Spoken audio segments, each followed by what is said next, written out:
day. My name is Mark Lamore. I'm here at the Lamore Law Firm in Riverside, California. We specialize in business, construction, real estate litigation, bankruptcy, and of course, corporate formation. That's what I'm here to talk to you about today. I wanted to briefly explain two of the areas that you need to pay particular attention to when forming a business entity, and give you some advice before you come see someone like me to help you form the same.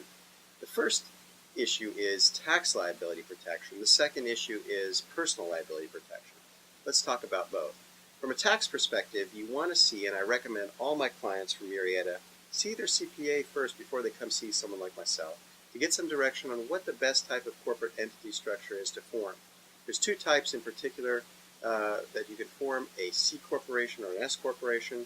The C corporation is taxed twice. In other words, the income flows through the corporation pays tax on that at a corporate tax rate, and then it flows through to the individual, and the individual pays a tax rate, the individual tax rate on that income. Whereas the S corporation is taxed singularly, much like a partnership. All the corporation's income flows directly through to the individual, is netted out, and you're taxed singularly on that income. Now, when you talk to a CPA, you want to talk to that CPA about your particular business venture, because there are some deductions that are available in a C corporation that are not available in an S, and depending on the volume of business you're doing, the C may be more beneficial for you tax-wise, even though you're taxed twice on that income, versus an S corporation. That's a question I can't answer for you as an attorney, but your certified public accountant can. Secondarily, you need to take a look at personal liability.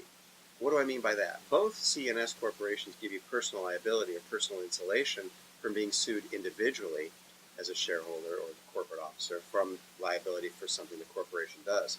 However, if you're not keeping up with your corporate formalities or you're commingling bank accounts, in other words, bringing in money through the corporation, putting it out of your personal account, or writing checks into your personal account, from your personal account, or from the corporation account to pay off personal bills, that's called commingling.